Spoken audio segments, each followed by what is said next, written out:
Hello दोस्तों, Trilok innovation channel में एक बार फिर से आपका स्वागत है। दोस्तों, जितने भी लाइन अटेंडेंट और टेस्टिंग अटेंडेंट की तैयारी कर रहे हैं या प्लांट असिस्टेंट की तैयारी कर रहे हैं, या आप जितने भी एमपी में जो वैकेंसी आई हैं आईटीआई बेस पर अगर आप तैयारी कर रहे हैं, तो आपके लिए जितनी भी मैंने क्लासेस ट्रांसफॉर्मर से रिलेटेड डाली हैं वो सारी की सारी हेल्पफुल रहेंगी, ठीक है ना।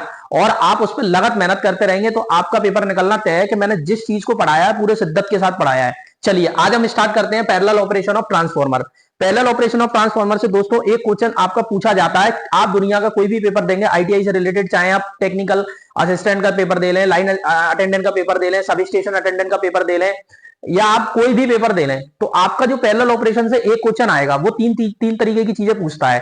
पहली चीज ये पूछता है कि भाई पैरेलल ऑपरेशन की जरूरत हमें क्यों पड़ती है। दूसरा क्वेश्चन ये पूछता है कि कैसी कंडीशन रहेगी जब हमारा पैरेलल ऑपरेशन ऑपरेट हो पाएगा। तीसरा ये पूछता है कि ऐसी कौन सी जरूरतें हैं कि जिनके बिना पैरेलल ऑपरेशन कराना ही नहीं हो पाएगा। समझ गए मेरी बात। फिर हम पढ़ेंगे कि ट्रांसफार्मर के अगली क्लासेस में कि कनेक्शन कितने टाइप के होते हैं और उनको हर एक कनेक्शन को आप डिटेल में पढ़ लेंगे। क्वेश्चन वहां से आपका पक्का बनना है। क्या ये मेरी बात समझ में आ गई? क्या ये पॉइंट आपको क्लियर हो गया? चलिए स्टार्ट करते हैं कि भाई जो पैरेलल ऑपरेशन ऑफ ट्रांसफार्मर है ना, इसको क्यों कराते हैं, इसका कारण क्या है। देखिए, सबसे पहली बात यह है कि सब स्टेशन की क्षमता बढ़ाने के लिए। देखो सीधी सी बात यह है, जब हम किसी भी घर में, मान लो कि हमारे घर में 6 लोग हैं, एक आदमी कमाएगा और बाकी सब बैठ के खाएंगे, तो इसका मतलब क्या हो जाएगा कि वो घर बहुत ज्यादा जल्दी डेवलपमेंट नहीं कर पाएगा। क्यों नहीं कर पाएगा? उसका कारण ये है कि कमाने वाला कितना है? एक आदमी। खाने वाले कितने हैं? 6 आदमी। तो क्या इस घर का डेवलपमेंट होगा? बिल्कुल भी नहीं होगा। अगर डेवलपमेंट भी होगा तो वो उस आदमी पर डिपेंड करेगा जो कंटिन्यूसली काम कर रहा है। क्या ये बात समझ में आई? क्या ये पॉइंट क्लियर हुआ? समझे? तो अब हम क्या चाहते हैं? हम ये चाहते हैं कि भाई इस घर का डेवलपमेंट जल्दी से जल्दी चाहते हैं। तो उस घर का अगर डेवलपमेंट आपको जल्दी से जल्दी करना है तो पैरेलली सभी लोगों को कमाना पड़ेगा। मतलब बराबर से सभी को 9 बजे काम पे निकलना पड़ेगा और शाम को सभी लोग आएंगे। फिर आप देखना कि उस सिस्टम को, उस घर को आगे बढ़ने से कोई नहीं रोक सकता। क्यों नहीं रोक सकता? क्योंकि उसमें रहने वाले सारे के सारे लोग पैरेलली वर्क कर रहे हैं। मतलब कि शक्तियां बढ़ जाएंगी, क्षमता उसकी बढ़ जाएंगी, सारी चीजें ऑपरेट होने लगेंगी। क्या ये बात समझ में आई? उसका डेवलपमेंट जल्दी होगा। ऐसे ही हमारे इलेक्ट्रिकल सिस्टम में अगर मैं सिंपल सी बात करूं, एक ट्रांसफार्मर कुछ नहीं कर सकता। जब हम बहुत सारे ट्रांसफार्मर को पैरेलली कनेक्ट करा देंगे तो जिस जगह हम कनेक्ट कराएंगे उस सिस्टम की पूरी एफिशिएंसी को इंक्रीज कर देगा। तो वही लाइन लिखिए कि सिस्टम की क्षमता को बढ़ाना, एफिशिएंसी को क्या करना? बढ़ाना। दूसरी लाइन क्या लिखिए? सब स्टेशन की दक्षता बढ़ाना। दक्षता का मतलब देखिए, ध्यान रखना, क्षमता और दक्षता में दोनों में डिफरेंस है। क्षमता का मतलब क्या होता है? क्षमता का मतलब ये होता है उसकी कैपेसिटी। क्या होती है दोस्तों? उसकी कैपेसिटी। दक्षता मतलब उसकी एफिशिएंसी। अब इन दोनों में बेसिक सा डिफरेंस है। आधे लोगों को यही क्लियर नहीं होता कि क्षमता और दक्षता में क्या डिफरेंस है ना। क्षमता और दक्षता में क्या डिफरेंस है? बहुत ही बेसिक सा डिफरेंस है। सबसे पहला डिफरेंस क्या है? जो आपकी दक्षता है ना, वो आप कितना झेल पा रहे हैं चीजों को, वो आपका कहलाती है कैपेसिटी। किसी चीज को, जैसे मान लो मैंने बाल्टी उठाई, सुनना इस बात को, बहुत अच्छा सा एग्जांपल ले रहा हूं। मैंने बाल्टी उठाई तो ये मेरी क्षमता या दक्षता है? ये जो मैं बाल्टी उठा रहा हूं 10 लीटर की, ये मेरी क्षमता है। ध्यान रखना, क्या है? मेरी क्षमता, मतलब की कैपेसिटी है। मैं 10 लीटर की उठा रहा हूं। इसको कितनी देर तक टांगे रख सकता हूं, ये मेरी क्या है? ये मेरी क्या है? ये मेरी क्या है? दक्षता। समझ रहे हैं मैंने क्या बताया? क्षमता और दक्षता का मतलब, क्षमता मतलब कितनी कैपेसिटी को, किसी भी कैपेसिटी को आप कितनी देर तक कर पा रहे हैं, वो आपकी दक्षता मतलब एफिशिएंसी कहलाती है। और कैपेसिटी मतलब आप कितने अमाउंट में चीजों को ले पा रहे हैं। समझ गए ना? सीधा सा सिंपल। चलिए, तो पहली बात क्या है? सब स्टेशन की क्षमता। दूसरा, सब स्टेशन की दक्षता बढ़ाना। लोड को डिवाइड कर देना। लोड को डिवाइड करने का मतलब क्या है दोस्तों? मान लो कि 2 या 3 ट्रांसफार्मर पैरेलल में काम कर रहे हैं और ट्रांसफार्मर 1 की यूनिट पर जो लोड है वो धीरे धीरे बहुत ज्यादा बढ़ रहा है, और ट्रांसफार्मर 2 और ट्रांसफार्मर 3 पर लोड बहुत कम है ना। इसकी करंट भी कम है, इसका टेम्परेचर भी कम है। तो भाई हम क्या कर सकते हैं कि वहां से आधा लोड उठा के इन 2 और 3 पे भी दे सकते हैं, जिससे पैरेलली इजीली आसानी से वो लोग ऑपरेट कर पाए। क्या ये बात समझ में आई? चलिए, अब हम बात करते हैं सप्लाई को कंटिन्यू रखने के लिए। देखो कितनी अच्छी बात है, जब 2 या 2 से 3 लोग पैरेलली काम करते हैं या पैरेलली कमाते हैं। मान लो मैं घर में बात कर रहा हूं, सिंपल सा एग्जांपल ले रहा हूं कि मेरे घर में अगर 3 लोग कमाने वाले हैं, उसमें से अगर एक आदमी एक दिन की छुट्टी ले लेता है, तो क्या घर का डेवलपमेंट रुक जाएगा? बिल्कुल नहीं रुकेगा। क्यों नहीं रुकेगा? क्योंकि अर्निंग कंटिन्यू है। अगर एक नहीं कमा रहा तो बाकी 2 लोग तो कमा रहे हैं, या बाकी 2 छुट्टी पे है तो कोई ना कोई एक आदमी तो कमा रहा है जो उसकी अर्निंग को मेंटेन करके रखा है। समझ गए मेरी बात? तो यहाँ पर वही चीज है कि सप्लाई को कंटिन्यू रखने के लिए, मान लो कोई ट्रांसफार्मर यूनिट 1 है, उसमें अगर कोई खराबी आ जाती है तो पैरेलल में 2 ट्रांसफार्मर लगे हैं, वो सिस्टम को कंटिन्यूअसली ऑपरेट करा लेंगे। क्या ये बात समझ में आई? चलिए, उसके बाद बात करते हैं मेंटेनेंस करने के लिए। मेंटेनेंस का मतलब यह है कि भाई ट्रांसफार्मर 1, ट्रांसफार्मर 2, ट्रांसफार्मर 3 और ट्रांसफार्मर 4, मान लो 4 ट्रांसफार्मर पैरेलल में ऑपरेट कर रहे हैं, तो हम क्या करते हैं, साल में अगर उनका मेंटेनेंस करना है उनकी चीजों को रख रखाव का बदलना है, मान लो कोई पार्ट्स खराब हो गया उसको बदलना है, तो इसमें ये नहीं हो सकता कि पूरी सप्लाई बंद करो। पैरेलल में क्या होता है कि भाई जिस यूनिट पे काम करना है उस यूनिट को आप बंद कर दो, बाकी यूनिट चालू रख के अपनी सप्लाई को कंटिन्यू कर सकते हैं। यही काम होता है पैरेलल ऑपरेशन का, ये कारण समझा रहा हूं बहुत अच्छे से। उसके बाद लोड को ट्रांसफर करना, मैंने तुमको ये चीज पहले बताई थी, लोड को डिवाइड करना और लोड को ट्रांसफर करने में थोड़ा सा अंतर है, ज्यादा बड़ा अंतर नहीं है, तरीका एक ही है पर अंतर है।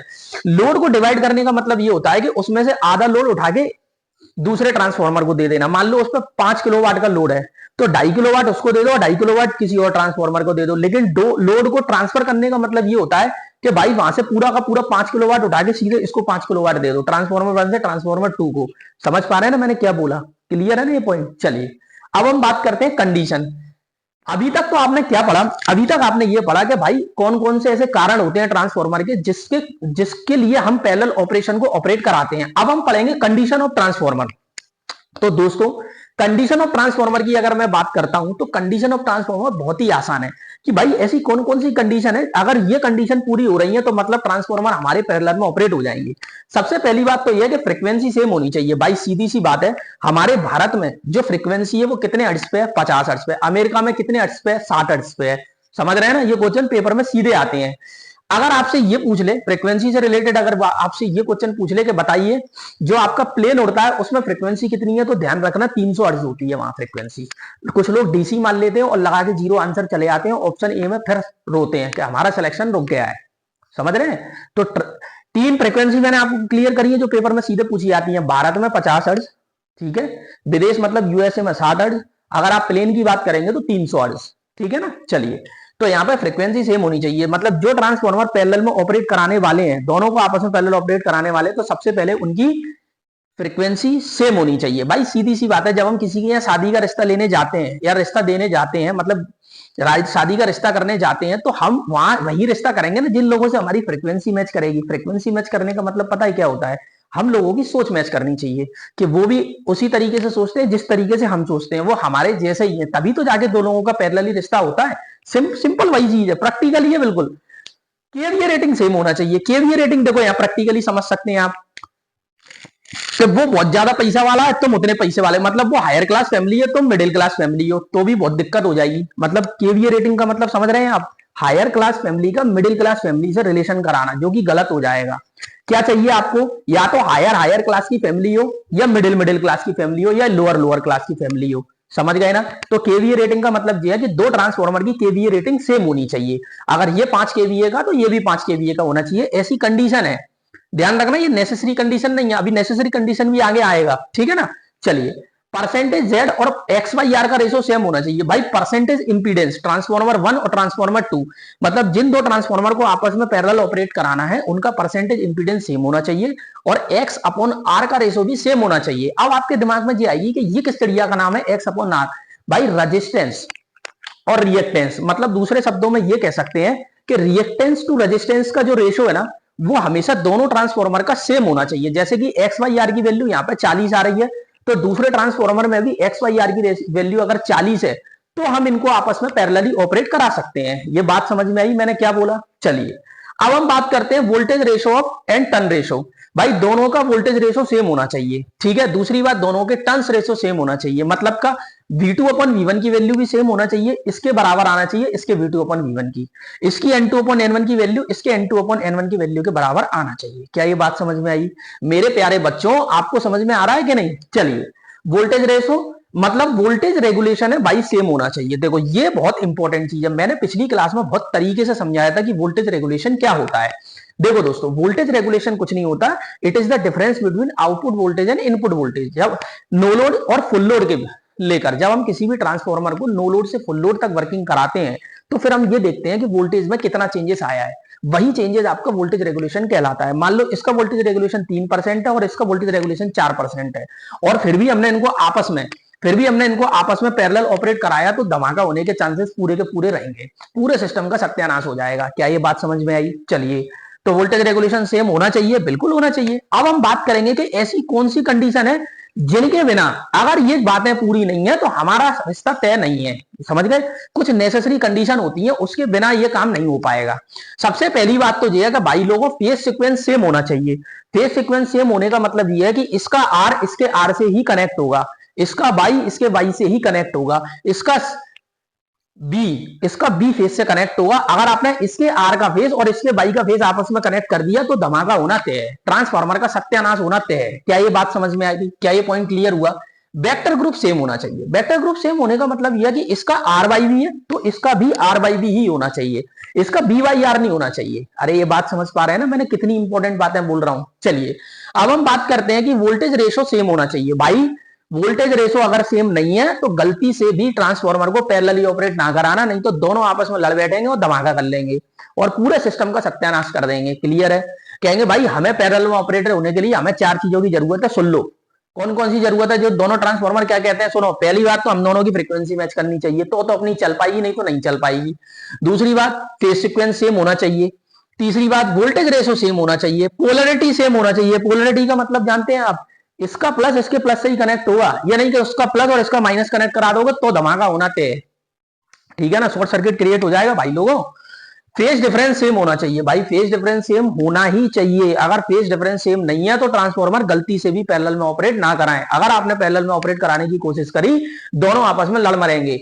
ये बात समझ में आ गई? क्या ये पॉइंट क्लियर है? अब हम बात करते हैं कि ट्रांसफार्मर, देखो ये टॉपिक मैंने बहुत अच्छे से समझा दिया कि पैरेलल ऑपरेशन ऑफ ट्रांसफार्मर क्या होता है, उसकी कौन कौन सी कंडीशन है, क्या कारण है, क्यों कराते हैं और उसकी नेसेसरी कंडीशन क्या है। क्लियर है ना?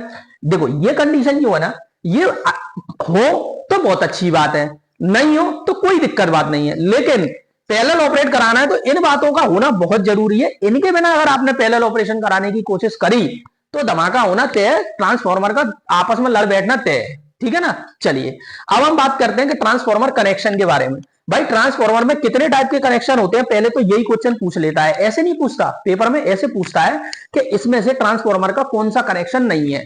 तब हमारे तोते उड़ जाते हैं। क्यों तोते उड़ जाते हैं? क्योंकि हमें पहले तो सारे कनेक्शन ही क्लियर नहीं है ना, हमने आज तक कनेक्शन ही नहीं समझे कि कितने कनेक्शन है। देखो सबसे पहली बात तो यहाँ पे जो कनेक्शन है वो है आपका स्टार स्टार कनेक्शन, दूसरा है डेल्टा डेल्टा कनेक्शन, तीसरा स्टार डेल्टा कनेक्शन, चौथा डेल्टा स्टार कनेक्शन, पांचवा स्टार इंटर स्टार कनेक्शन, छठवा डेल्टा इंटर स्टार कनेक्शन, पांचवा 1 2 3 4 5 6 7वां कनेक्शन है ये ओपन डेल्टा कनेक्शन या वीवी कनेक्शन बोलते हैं इसको। क्या बोलते हैं दोस्तों? ओपन डेल्टा कनेक्शन या वीवी कनेक्शन। उसके बाद टीटी कनेक्शन या स्कॉट कनेक्शन बोलते हैं इसको। ठीक है? फिर delta connection with tertiary winding. इतने टाइप के आपको ट्रांसफार्मर में कनेक्शन पढ़ना है डिटेल वाइज, है ना? मैं एक एक चीज को डिटेल में कराऊंगा, गारंटेड बता रहा हूं। जितना आप पेड कोर्स में पढ़ेंगे उससे 10 गुना अच्छा आप फ्री ऑफ कॉस्ट यूट्यूब पर पढ़ लेंगे। बस दिक्कत पता है क्या है? मेरी वीडियो अभी उन लोगों तक नहीं पहुंची जिनको पेपर निकालना है। जिस दिन मेरी वीडियो उन लोगों तक पहुंचेगी तो इस बात को मान लेना कि वो सारे लोग फिर इसी से पढ़ेंगे और कुछ लोग तो इसको पढ़ के ही पढ़ाना स्टार्ट कर देंगे, देख लेना तुम लोग। तो ये डाटा मैंने आपको इतने अच्छे तरीके से समझा। भाई कितने टाइप के कनेक्शन है? 1 2 3 4 5 6 7 8 9 टाइप के कनेक्शन होते हैं। 9 के 9 आपको याद होना चाहिए, बिल्कुल मुंह जवानी। अगर आपको याद नहीं है तो फिर काम खराब हो जाएगा। ठीक है ना? चलिए तो अब हम आगे की क्लास में क्या करेंगे, अभी हम इन सारे के सारे कनेक्शन को डिटेल में पढ़ेंगे अपन। ठीक है ना? चलिए